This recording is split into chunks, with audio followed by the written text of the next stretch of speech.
if there's going to be a nuclear industry in this country, then industry needs to come to the table with a real plan for how to deal with it. There's also the medical uses of nuclear energy. We generate radioisotopes that we use in medicine all the time. So just phasing out all forms of nuclear energy is probably not really feasible.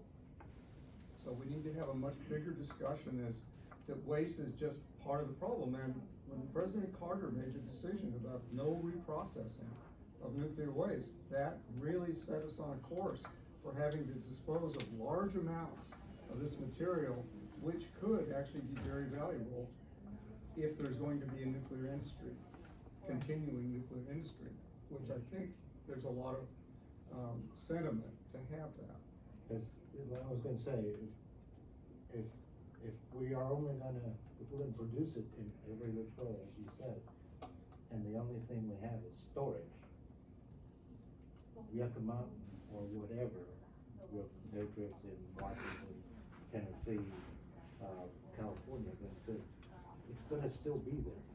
We have to kind of broach the subject of, there has to be another way to get rid of it, other than just storage. And we've got great minds here in the scientific industry that could give us some ideas of doing it. Otherwise, it's going to still stay there, and it'll just be kicking the can down the road. As you said, you're getting grayer.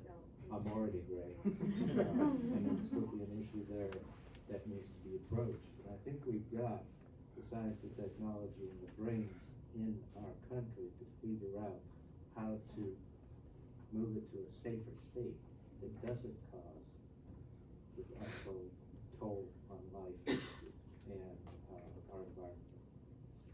Well, I think the suggestion of having this working group, right? Because the dialogue just has stopped, and it's either you're for or against nuclear energy, and there is no between.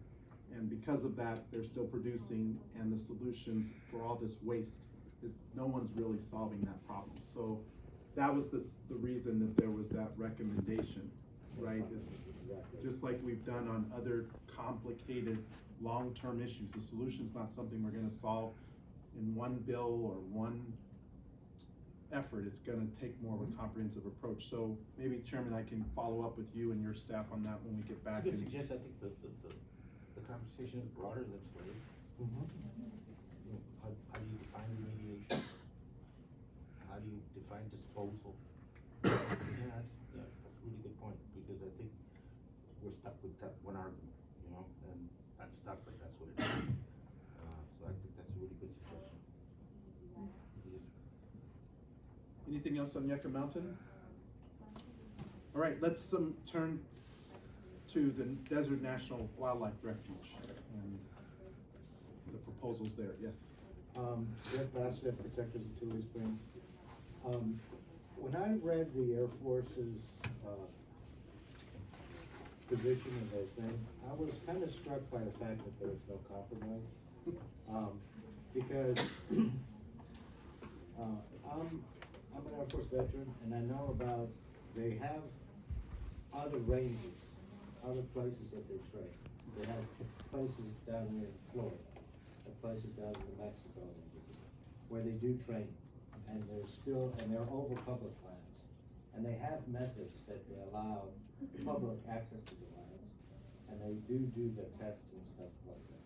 And I think there is a way, if, like you said, you approach them and they say, no, this is the one way, this is the other way. I think there is a way that they can open up it when they're not using it, and then they shut it down when they need to use it at certain times for public access out there to public. And then, I also know that due to the fact that the threat that they're now facing with China and Russia and everything like that the aircraft and some of the other land stuff they do need extra maneuvering space. It's just a fact of life. Farther out, the thing can reach out and touch you and everything like that. They're going to need extra maneuvering space and stuff like that. So that's why it's a matter of physics, you can't turn it and stuff like that. But the thing is also, they're not gonna always be using some of the weapons they need to be using, so they can still do some of their training out there, and when they're not using some of the other, weapons or whatever they're using, the land could be open underneath for public access. They don't have to shut it down, and when they shut it down for some of their other stuff, they can notify it, and they can have their security folks and everything, because people are gonna go in on the roads and everything like that, and they can sweep it, just like they do down in Florida and down in New Mexico, and stop it and say, hey, for this period of time it's closed, tell the Well, I rangers think, and everything. you correct me, maybe someone else who has worked on it, but the issue is more the conservation protections that exist, and that you can't really have both. Like, there are areas, the map that I proposed in my bill and that the senator has as well, takes into account certain area that they need for training. Yeah. And we recognize that, and we say, it's always been a critical mission of the NTTR to have that, space And available, there's- both the land and the airspace. But there is some other land that's adjacent that really is protected land. And it's hard to have access and then pull back access, and so that's where we are trying to propose a balanced approach. But yeah, the Air Force And then the other just stuff came is in with a. their we want- impact areas, you know, that's the other thing. That's where the compromise is gonna have to come out of, some of the impact areas. And that's what I was saying, cause then, you can talk to them about that with the impact areas and the protection of the impact areas. Chairwoman? Laura Waters, Mark Van Paiutes. I'm new at this, just like you. I've been here for about a month as a chairwoman for the tribe. Our cultural sites are very important to us, and, for them to be bombing our cultural sites, that's, you know, we wanna be the people, and Mark Van Paiutes, we want to protect our sites, so we are the ones who want to be the people who are there to protect our sites, because Nels is not protecting our sites, they haven't done it for 40 years, you know, so, and they haven't done their job, and so we, as Van Paiutes, we wanna protect their own sites, so our cultural sites, you know, they mean something to us. Just like our bighorn sheep, that means something to us. We don't want them to be shipped to Utah. We don't want, you know, that's who we are as Black Paiutes. Who we come from is the bighorn sheep. That's my, you know. And and we want to be the ones that are over the sites and want Black Paiutes, you know.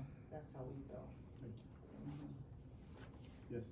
I'm Ashley Osborne, and good afternoon, Congressman. Thank you for providing us a platform to speak on Indigenous voices again. My question and concerns tally off of Chairwoman Waters about the cultural preservation. And are you aware of the damages that nearly destroyed by Pipewater Cave? And this is where our tribe as a forefront has kind of seen it as a concern, because there's a cultural sacred site to my people, as she's mentioned. There's an environmental impact on its natural resources such as water and the critical plant species, along with the sacred animals that are within our culture.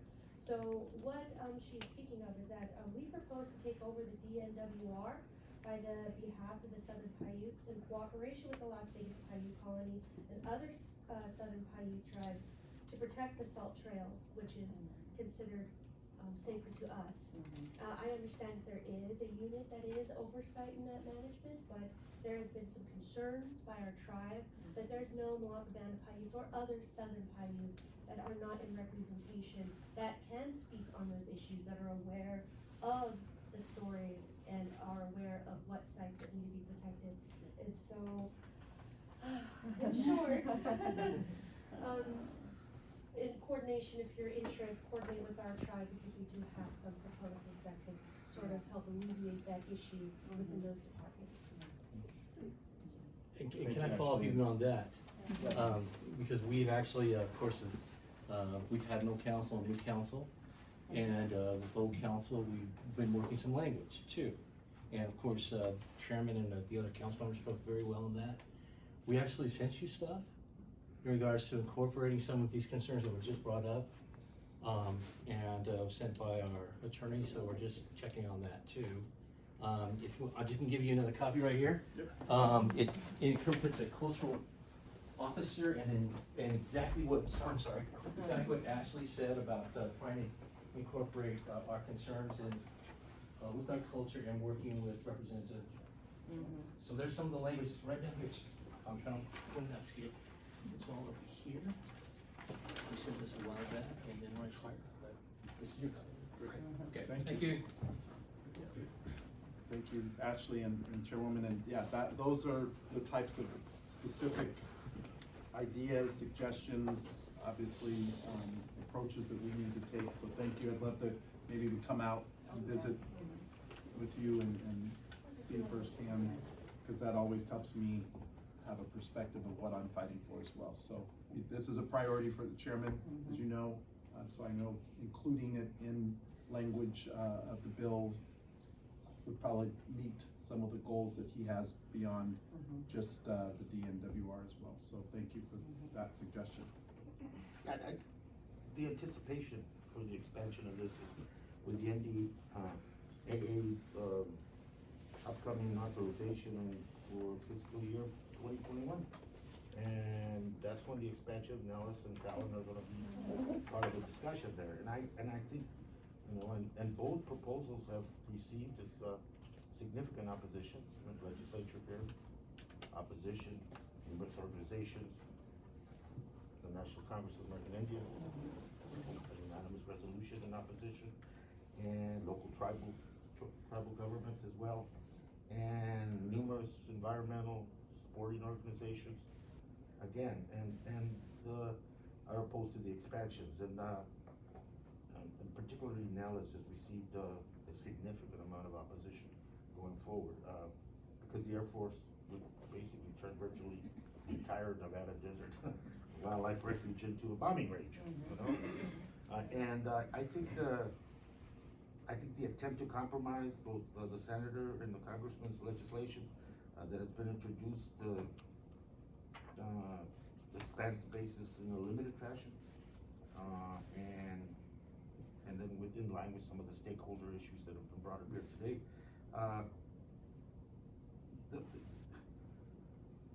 I think it splits the environmental community.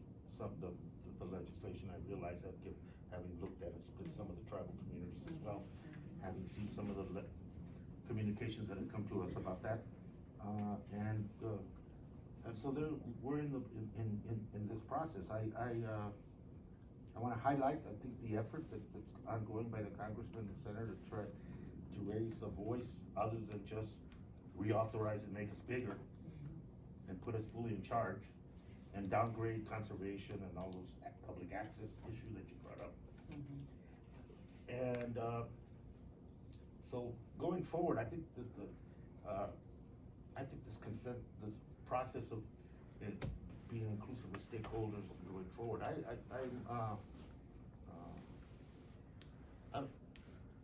don't, it's probably not advisable for me to tell you that, we're ready to move forward with this compromise legislation.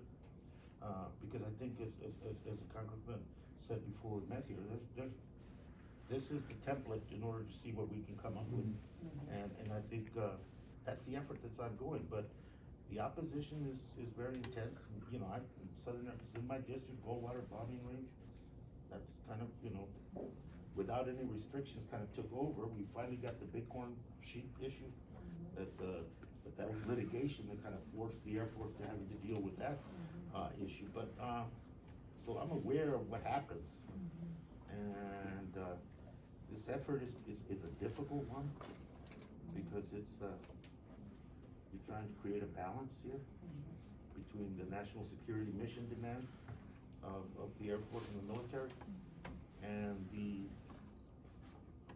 not only local but national priority of conservation, habitat, So we will lend support to the congressman to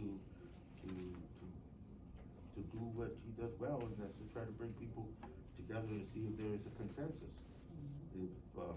if there isn't, you know, we're gonna know that pretty soon along in the process, but, you know, it's a difficult one, I don't wanna make a pie in the sky story for you that it's gonna happen because all of us like it, you know, it's, And I also wanna explain kind of the political reality, right, that we're in, which is what the chairman said. So, because this is related to the military, the administration and those advocating for it are gonna tie it to the Defense Authorization Act, because that's a must-pass bill.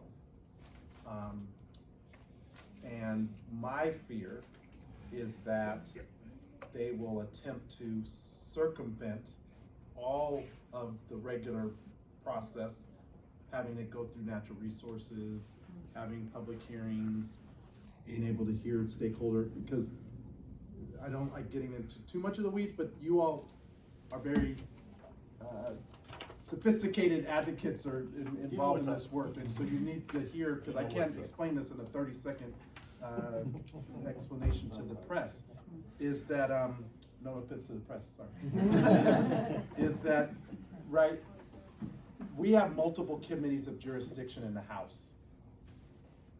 I didn't quite understand this when I, coming out of Nevada legislature, we don't operate like this. When you go to the Nevada legislature, one bill goes to one committee, and that committee holds it until it goes to the next committee. In the House, the rules are, there are multiple committees of jurisdiction based on the content of what's in that bill. So if the administration attempts to include their proposal into the Defense Appropriations Act, it could very well circumvent the Natural Resources Review hearing process. By having my bill and the senator's bill on the table, it ensures that we're gonna have this debate at least where we can, and if they attempt through compromise to put it in that deal at the end, it's not like they've never heard that we have these concerns over here, right? And so that's a little bit of the strategy, right, that we are trying to employ here. The administration, the Air Force should not be able to dictate unilaterally, and I feel pretty bad, because I have learned now, right, this is not Nellis either. This is about the Air Force. This is about Pentagon. This is about forces in Washington, D.C. trying to dictate land use in our state. They're not really consulting with local commanders here and local officials here. This proposal is coming from interest in the Pentagon and in the Air Force specifically. And so knowing that and knowing that the environment that we're in right now with national security, and we've got to do everything to protect national security, and anything that we don't do to help defend national security, then we're weak. We need to defend against that, and I'm gonna need your help. So, you know, no one's surprised, right, that that's what they will try to do. And the timing for that is the June, July. So the budget, the president will release his budget proposal blueprint after the State of the Union, which is on February 4th. I'm on the budget committee as well as Ways and Means. So the budget committee will get his budget proposal. If there's anything in there that calls for anything about relicensing Yucca or doing anything related to the DNWR, we'll have an opportunity in the budget committee to raise concerns. And then in addition to that, having our bill that we've introduced in the Natural Resources bill and a companion bill in the Senate allows us to have that out there.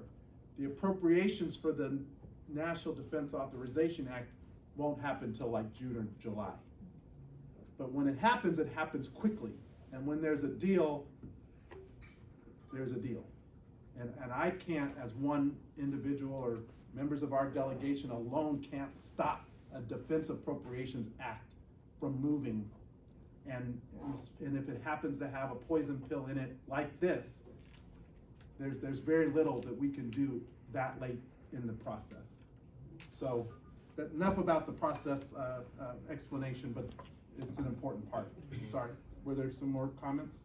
Yes, I was just wondering is, I've not seen anything address what has been a jurisdictional fight between Department of Energy and the Air Force Department of Defense, which is my understanding from speaking with wildlife refuge staff is a big part of it. The Department of Energy has threatened to pull the wings of any pilots that fly over Department of Energy jurisdiction, lands and airspace. And I just understand absolutely that there is a lot of work left to be done on this, but I've not seen that really addressed anywhere. The eastern half is DOD, the western half is DOE. The expansion is DOD, the western half is DOE. That's why the Air Force has it. If you read the preamble, it's DOD that's going for the eastern half, expansion to the east. Because it's part of the range area 64. Yeah, they're trying to expand from what they have. The range area 64, the western half is DOE. Where Mercury is and all that stuff, that's DOE land. They're not going for any expansion, it's the DOE that's going for the expansion. Yes. The Air Force has not been very honest in exactly separating out their desires versus their needs. They've stated this is all about the F-35. The F-35 doesn't actually drop bombs, Yes, it's it all does. missiles. No, it does right, Bob. It's missiles. They've said, but, you know, we don't really fire missiles in practice because they're really expensive. So we use dummies for that to really let the pilot understand what it's like to see it lose a couple thousand pounds instantaneously from their plane. So the F-35 can really fire missiles from up to 300 miles away, not just 30. And so we need to be talking about what their really needs are. Are we gonna be expanding this out to the far side of Utah? Or where are we going with this? And we have not had that discussion. Yeah, and again, sorry, I forgot one part of the process. So one of the other committees of jurisdiction is HASC, House Armed Services Committee, because that's really where the request from a military standpoint is going through. And to your point, those questions aren't necessarily getting vetted the way they need to be. And it's why we have to have these kind of one-on-one conversations with the Air Force in order to get them to answer. But it's different having a conversation like this rather than having a House congressional hearing where you have to testify under oath, right? So I agree. I didn't like the fact that I couldn't even get an explanation from them on the MOU that was in place for 20 years and why they didn't follow it, which was existing law and process. You want me to give you the right to have more land, you can't even tell me why you didn't follow the memorandum that was in place, you know, for the last 20 years. So they've been very elusive, and they're using the national security argument and the threat that they're just with the administration and that they feel like they can bulldoze this proposal through on Nevada. And, you know, again, you all have done great work raising awareness. It's gonna hit the head now over the next 6 to 8 months is evident. Yes. Oh, okay, so my name's Barb Hartzell, I'm with the Nevada Conservation League. I'm also Chemehuevi Paiute. I come from the Las Vegas Indian Colony as well as Chemehuevi Indian Tribe along the Colorado River. I have relatives over in the Moapa Band of Paiutes all the way up to Utah. When we look at these things and they're looking at all these issues, we just talked about yucca, we just talked about the desert wildlife refuge, we're just talking about the Fallon expansion, we're talking about all these places with the Clark County landfill. And the common occurrence of it is it's our ancestral lands. It's us as the Paiutes, the Shoshones, the Wasi, and there's 27 bands of tribes that are here in this state, and it's like we're just picking and choosing, and we're cutting the state up into individual pieces, and we're not addressing at the end of the day that this state is allowing for our ancestral lands to be the first on the chopping block. Why is it the wildlife refuge? Why is it the expansion of Moapa? Why is it the expansion of Yucca Mountain? Why are these the top tier priorities for not just the state of Nevada, but the federal government, that these are the places that they want to put these things on, or they want to damage what's already been damaged? The state of Nevada gave up our ancestral lands to be a state. So there's an obligation that this state has to all of our nations that live here.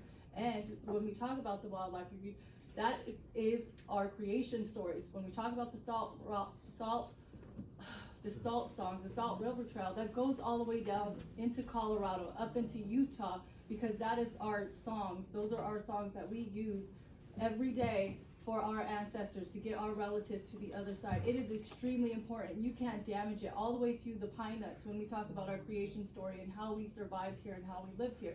We got here under the first climate change, or the last climate change that happened. We live in lands that were not inhabited because they were inhabitable. It was hot here, it was a dry desert, it was covered in lye.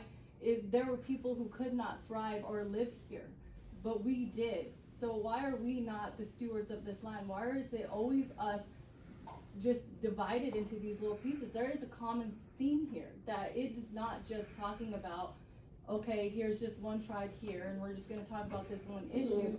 This needs to be a statewide, and how do we address that as a state? How do we not just go to certain areas and be like, all right, we want a couple of members from this tribe and a couple of members of this tribe, but actually taking it that while we do have individual tribes, we also are a nation, and we also have the right to sit here and protect Nevada. There are actual land claims that were paid out to our ancestors for the lands here, and so we need to protect that, and that needs to be at the forefront. We talk about, okay, well, the Air Force could use this and just like bypass everything, but what about the treaty obligations to the nations that are here first, that thrive here, that live here, and that we're still here, and we need to address that. And like I said, when it's on the chopping block, it's always our ancestral lands, because they're not important enough.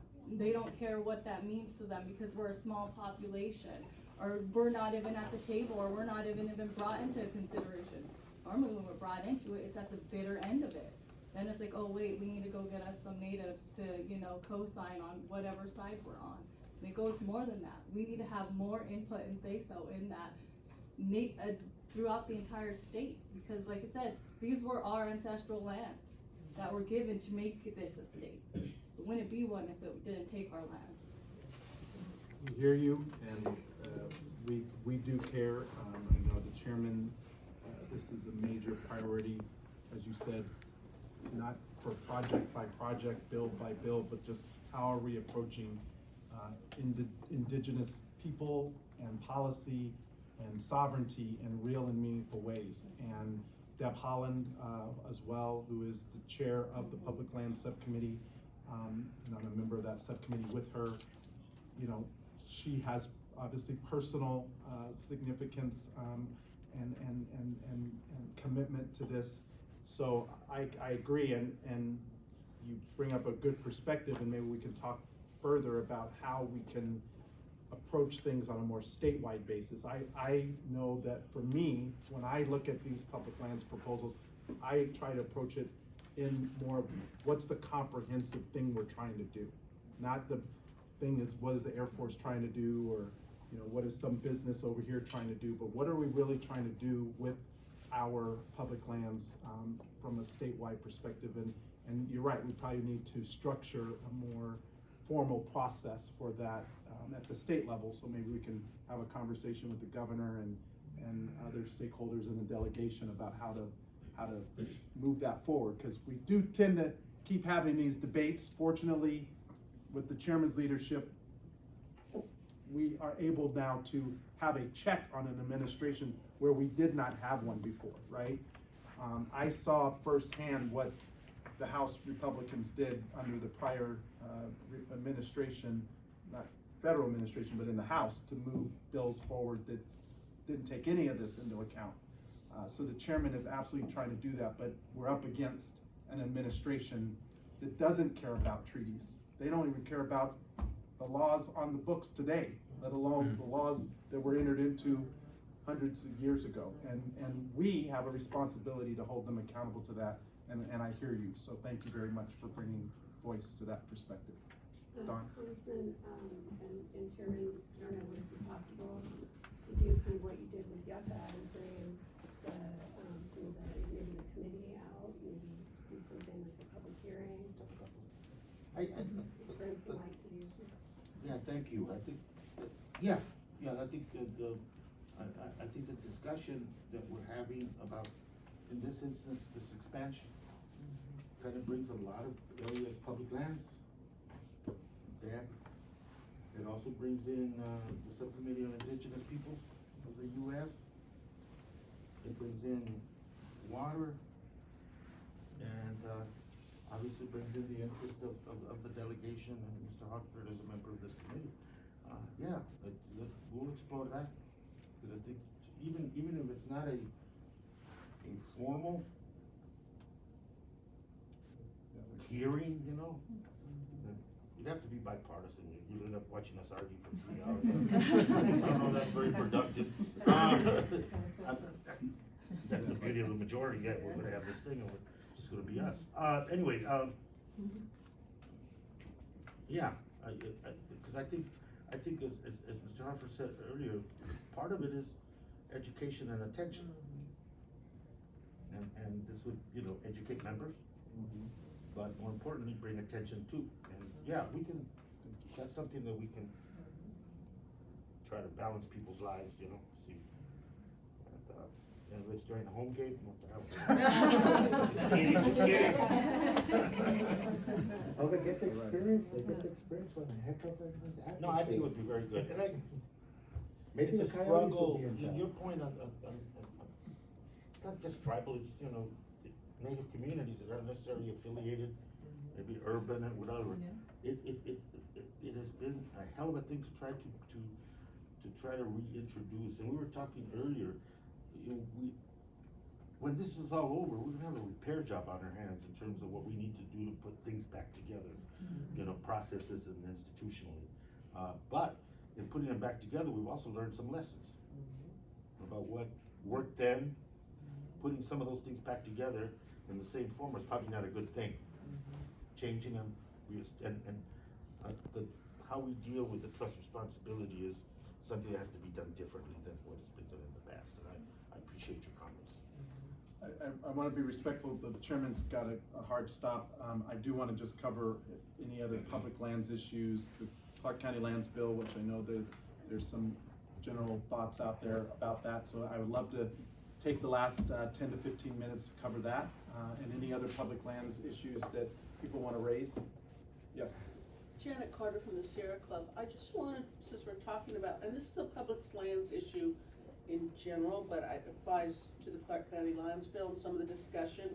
And I think you'll find there's not necessarily a total consensus in this room, and that's okay, because we can discuss it. But I think one thing that it's very difficult, I'm gonna start by quoting our founder, John Muir, and before I do, I'm gonna be the first to apologize for those in the room who find his name less than thrilling to hear, because I realized that he was not always the model of working particularly with the tribes. But that being said, he did have a quote that's very true, which is if you look at one thing, you find it's connected to the rest of the universe. Our organization is concerned that you can't just look at these public lands issues, particularly things like Clark County Lands Bill, without looking at climate change. And climate change to us is the all-encompassing issue. And we laud the portions of the bill that set aside wilderness area, and we're very supportive of that. What we're not so happy about is the expansion of the footprint of Clark County, particularly as it heads south towards Prim. It's a lot of area that we're looking at. We have a huge geographical area for this county and for the population area of what I'll call greater Las Vegas, including my hometown of North Las Vegas, but it's expanding and not in a good way. We have to deal with traffic issues, we have to deal with congestion issues, we have to deal with air pollution. We do not have a good infrastructure in place, particularly when it comes to public transportation, and that's a true concern. Probably my number one concern, to be honest with you, is that, you know, we're going forward, we're talking about electrification and stuff, but that doesn't, there's a whole group of people that work in this county and that keep this county and this economy going that aren't in a position to have electric cars right now, and we need to have better public transportation systems. Even things like, and you know, we did a great job in the legislature this last session, thanks to people like this man here, who was a big part of it, to pass legislation that put forth a clean energy future for Nevada, but we need to look carefully at what form that's gonna take. We need more encouragement towards community solar, which I know you have supported, so thank you. And, you know, even when we look at large scale replacement energy projects, clean energy projects that are gonna, you know, huge solar facilities and that kind of thing, we have to balance the energy that those will provide that's clean energy with the fact that there's still habitat and wildlife issues. And we have to balance those two, and that's our concern, is that we look at, and it's not just the lands bill, it's climate change. Yes, Patrick Donlin, Center for Biological Diversity. I think the Clark County Lands Bill is the single most important conservation issue facing Southern Nevada. I think it's been miscast as a public lands bill. It's a growth bill, and it happens to include public lands in the discussion, but it's really, we're talking about the future of our community in Southern Nevada. We did an analysis that shows there's 100,000 acres of undeveloped land right here in Nevada. And so we don't feel that the county has really made the case as to why we need to expand south onto pristine desert tortoise habitat and the climate and other impacts that that sort of sprawl will entail. We need to be promoting infill development in this valley.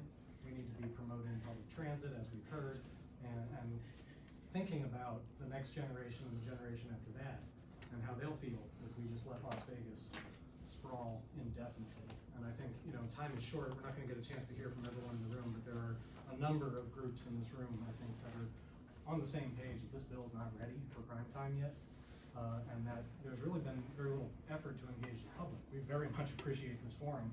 Clark County held one open house on this bill a year and a half ago, where they did not accept public comment. That's it, that's the only vetting this bill has had publicly. And there are, the groups in this room represent many thousands of Southern Nevadans, all of whom care about this issue and, you know, feel like there needs to be much more substantial effort in engaging the public for a discussion about our future.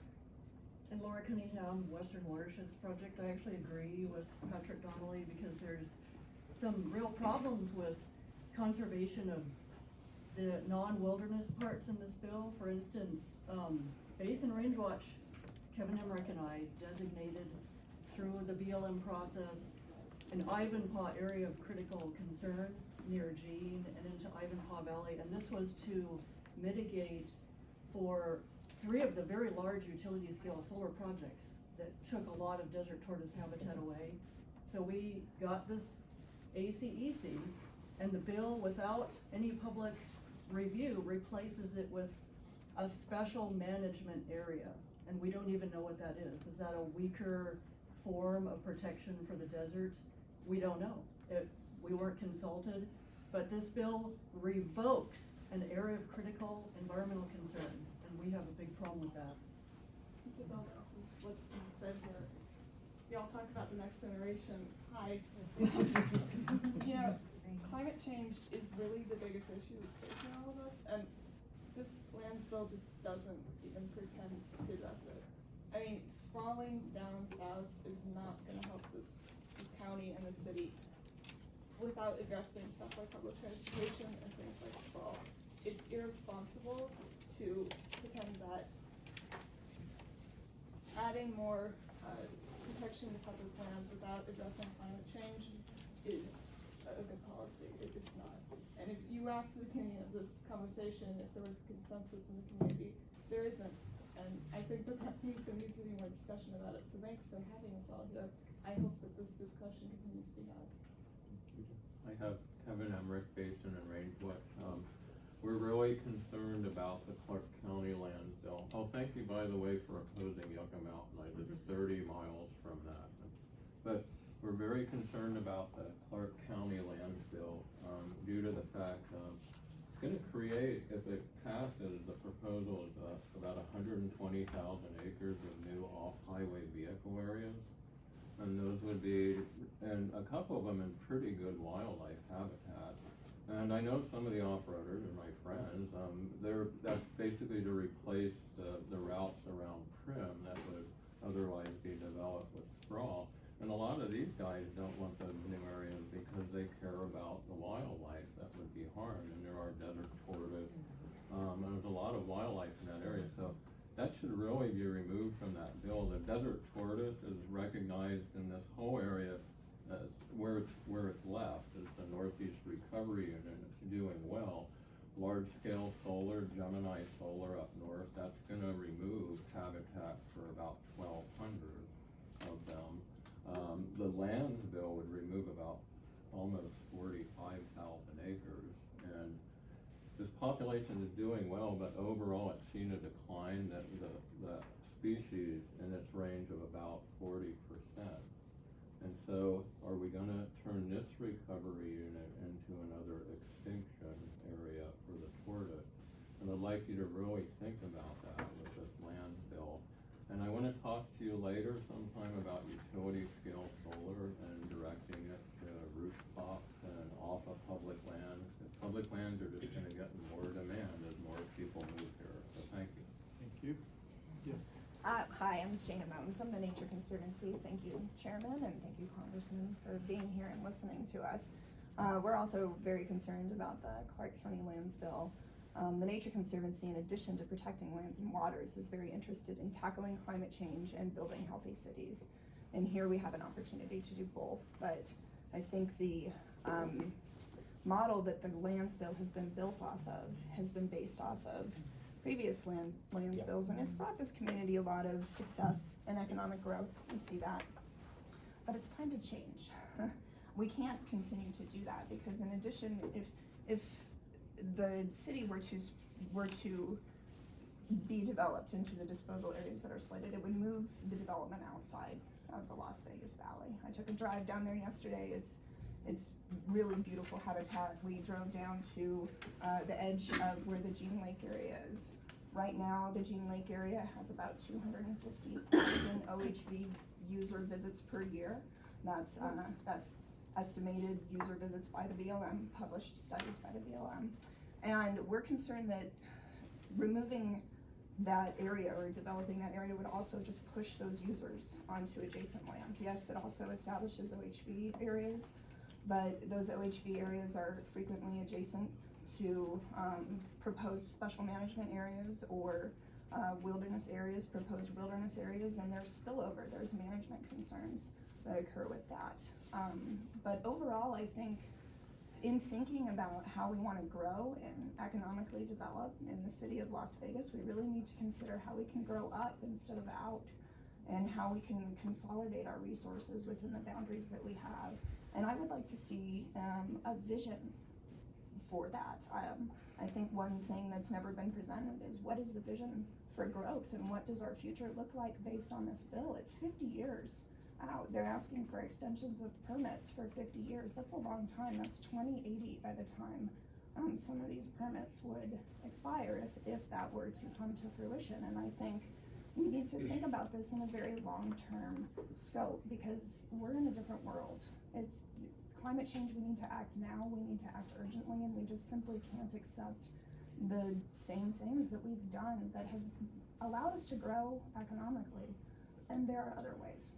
There absolutely are. Take these last couple, I'm gonna have to.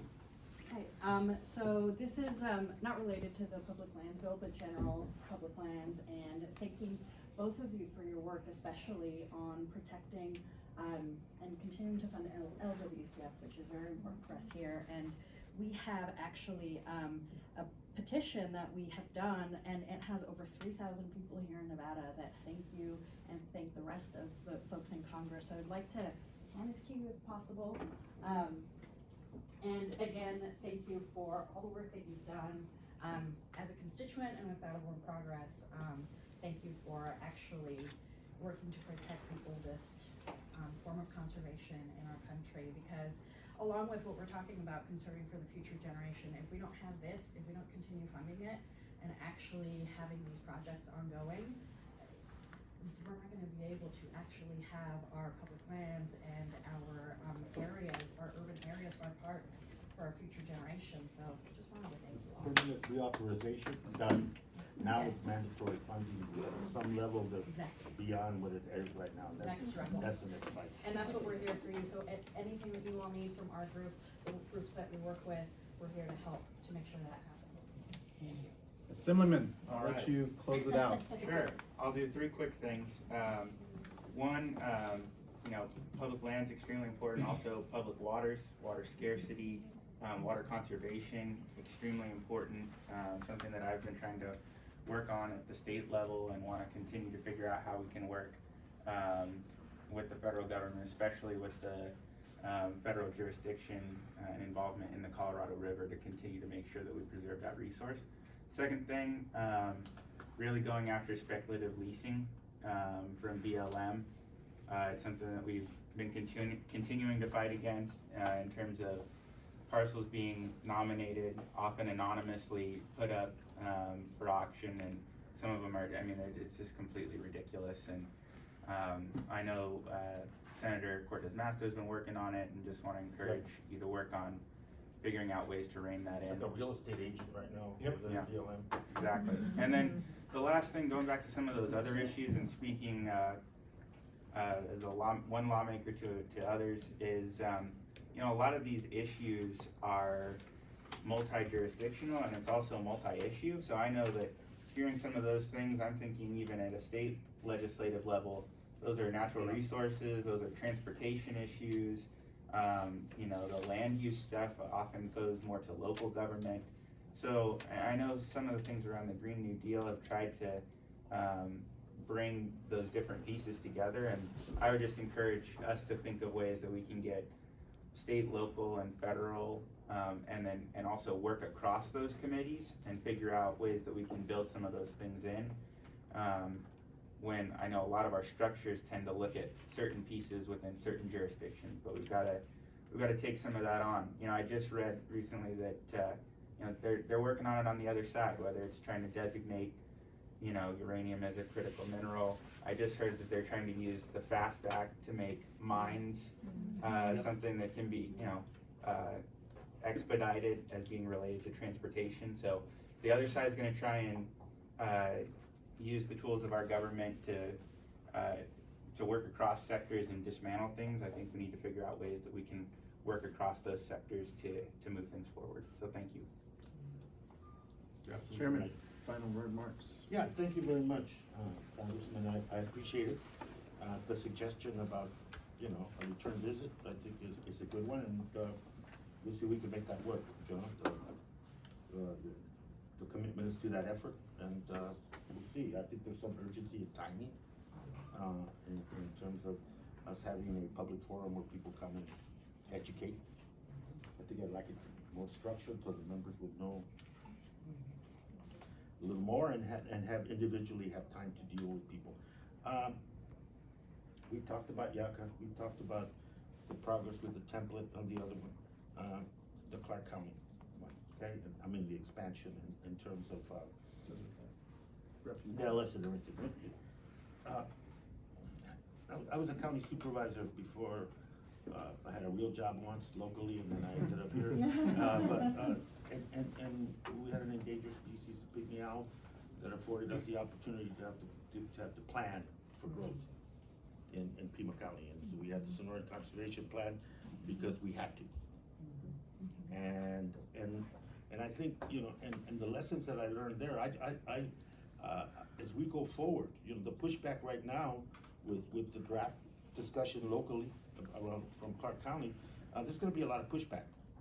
Provisions in there about the federal giveaway without conditions, provisions there dealing with undermining existing law are going to be problematic, and you know, so there's work ahead, and I think that work needs to occur.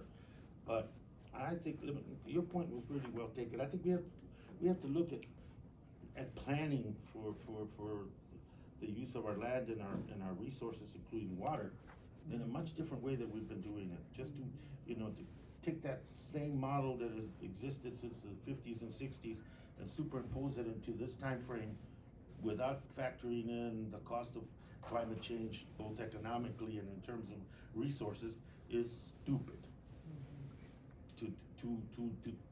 To keep feeding a sprawl is the only solution to economic issues is not smart. And I think that smart planning now has to be the issue. Population growth is with us. We're in the Southwest, Arizona, Nevada, People are gonna continue to come, and there's good reasons for it. It's around us. And so, what I think, we're more than willing to work, but, you know, there's some provisions that are problematic, and I'll be honest with you, and those happen to be the one point that we're looking for a new paradigm now. That's the demand upon us as a country and as a people, and you can't say that climate change is something, let's get this done right now, and then we'll deal with climate change. And I think the urgency kind of forces you to do it at the same time. You can't get ahead of one or the other, and I look forward to it. I think that locally, this community has the smarts and the political will to do something good, and and each community is unique in how it approaches its issues, and we need to respect that diversity, and I will, and I do. So whatever work proceeds to try to reach some consensus and compromise, I'm open to that discussion. But the pushback right now, as it stands in the rough draft from Clark County, would be severe, and it would be pretty difficult, if not impossible. Message delivered. Let's give a round of applause for Senator